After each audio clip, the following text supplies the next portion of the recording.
Howdy folks, Nathan here with the 2024 Buick Envista ST. This is the mid-level trim of a pretty much all-new vehicle that, as far as we're concerned, is a Chevy Trax wearing an attractive tuxedo, both inside and out. So all the components underneath essentially are shared with the Chevy Trax, and that's not a bad thing because they've actually taken this car and they've elevated it to a level that I think you and I will both appreciate because it's inexpensive. Yeah, now what you're about to see here is a 136 horsepower three-cylinder that makes 162 pound-feet of torque. And it is essentially the same engine that's inside a Chevy Trax. It is turbocharged. It's a 1.2 liter, so cute, little tiny thing. But it's actually kind of brawny. It's hooked up to a 6-speed automatic transmission powering the front wheels. There is no all-wheel drive version of this. Also, according to General Motors, they estimate that this will get 30 miles per gallon combined, which is actually really good. It doesn't quite feel as inexpensive as the Trax. The entire vehicle, the way it feels. This is the ST model, so it's a little bit more sporty. It feels like it's a little bit more sporty.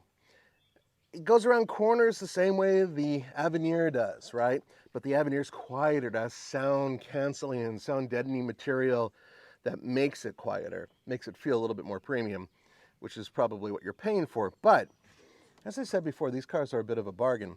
And to be honest with you, in terms of what you're getting for the money, this little tiny 1.2 liter three-cylinder turbocharged engine kind of hauls. All right, guys. First, I want to take off because this is one thing. This car's got some guts, but you're going to see some lag. So I'm accelerating. There it is. I didn't just shove my foot down. My foot's been down, and then it just kicked in. So there is some lag. It does take a second to kick in. That's okay, because once it gets going, actually, this thing is, for a little powertrain, fairly muscular. And the good news about it is that it's really not that buzzy or intrusive. Some of you guys have stated before that you find three-cylinders to be a little buzzy and unrefined sounding, and I would agree in some cases, but in this, not so much. It actually is fairly well dampened. It's not too buzzy. It doesn't really sound like it's struggling. And even when I mash my foot down, which I'm going to do right now, just a little, yeah, you're not really hearing a whole lot, right? I think they did a very good job with keeping this thing fairly subtle and I'm not going to say slinky or silky, but just relatively subtle for what it is, right? Transmission is beautifully paired with this. I know some of you are like, well, why not the 9-speed? Because there is a 9-speed that's paired with its bigger brother. And you would think that with more gears, it'd be smoother, possibly more efficient. Well, I don't know why. But I do know this, that the 6-speed works really well with this setup, and it doesn't seem to ever really be wanting. Yeah, it'll hunt for gears if you're going up a steep hill or whatever for a second, but it's really not too bad. All in all, it's actually a fairly good setup.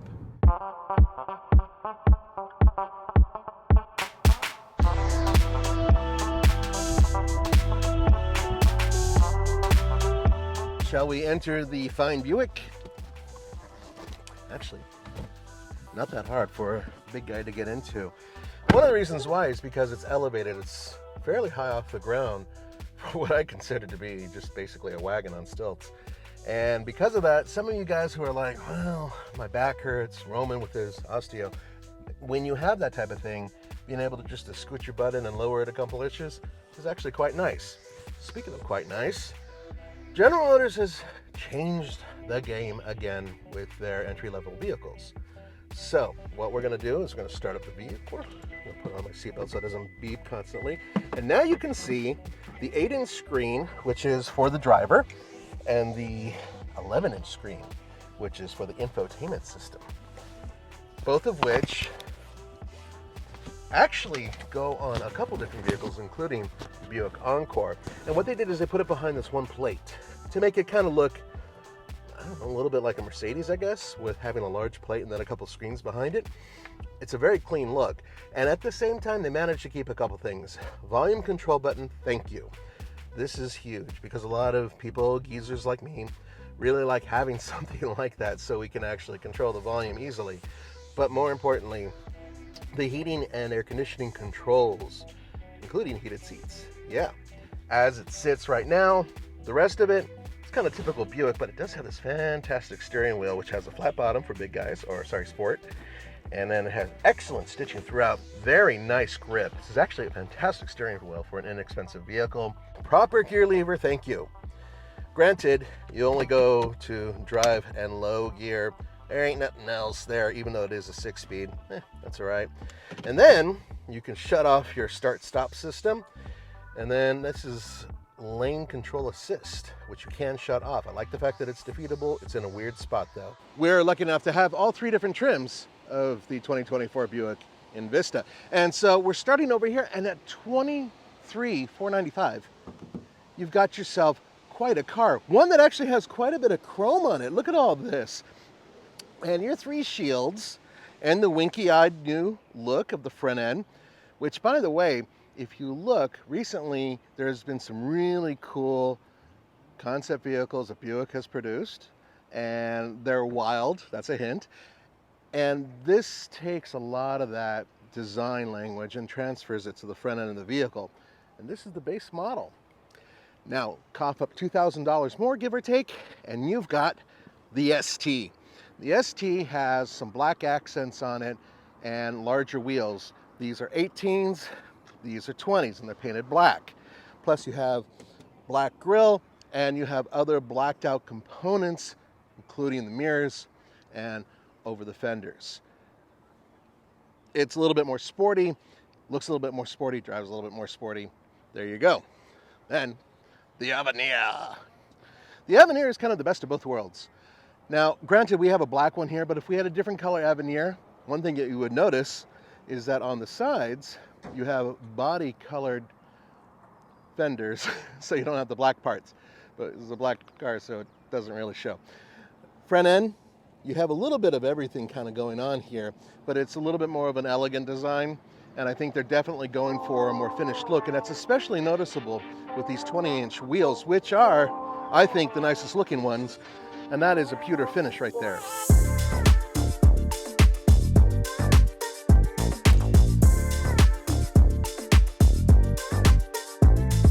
It's interesting, this car is an unusual mixture, right? Right now we're on a road that's being worked on, and you can really hear it, right?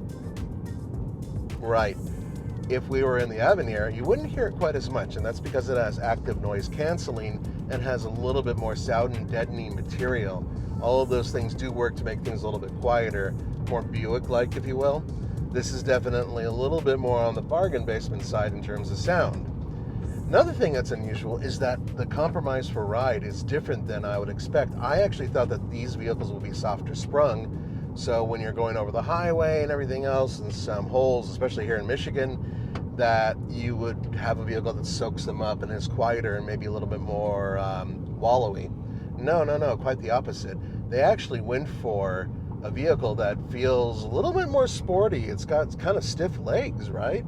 And because of that, on these types of roads, it handles very well. It really does. Even though it's a little lifted, it feels like it's lower, and it really does do a good job adhering to the ground. But let me show you the back, because there's a couple things going on. First of all, behind the rear seat, you have a little over 20 cubic feet of cargo space, which isn't too bad.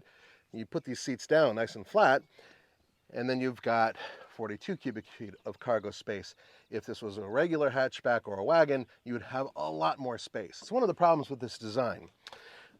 This, however, is interesting. Yes, spare tire, that's a huge plus. I don't mind that it's a donut. Actually, there's enough room back here to put a full-size nearly. But look at all this extra space here, right? Because this is where the panel goes.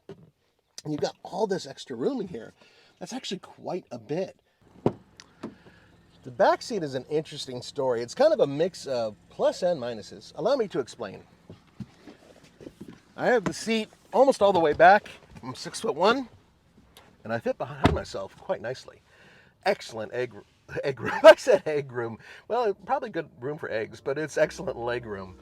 And the headroom isn't that bad, even though it does have this fastback design. However, if I lean my head back, then I do hit. Fortunately, I slouch. I'm a big sloucher. And because of that, it's not a problem.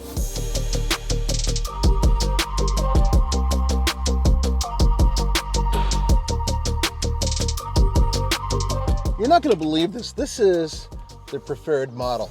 And to me, it has the nicest looking interior because they have this contrasting insert right here on the seats. So there's really 4 different colors going on with the seats. 1, 2, the stitching 3, and then this section here 4.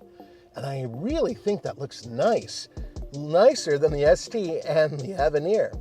However, the one thing this doesn't have is the fine stitching right here. All the other vehicles have contrasting stitching right here. This one seems to have color matched. Welcome to the Avenir interior, which is actually much nicer when it comes to the seats. Look at this. You've got this actually rather complex design going on with the seats. The contrasting stitching. I do like the color and the piping, of course. It says Avenir up here, so on the back of your head, you know you've got class. And then, really, the biggest noticeable difference is right here. The heating and air conditioning system has a completely different display. Remember the big dials that you had on the other one? This one is very different and maybe a little bit sleeker in design. But essentially, it does the same thing as the other one. So the question is, which one would I buy for the money? I actually really like these cars. They just give you a little bit nicer feel than an entry-level car would, right? And that is cool. And I think we're absolutely correct by saying that it's a Chevy Trax in a tuxedo. And this is the one I would choose, the preferred. It's so much cheaper, right? It's much, much less expensive, yet it gives you an awful lot of the stuff that the other two do. Sure, you're missing out on a couple things and the wheels aren't quite as cool, but you still get the powertrain. It's a comfortable ride, and I think it looks dynamite, especially on the inside, compared to the other two, that is. And for 23, really about 24 grand, that's a hell of a deal. Thanks for joining me for the Fast Lane Car and all the other stations that we have at TFL Studios. I'll see you next time.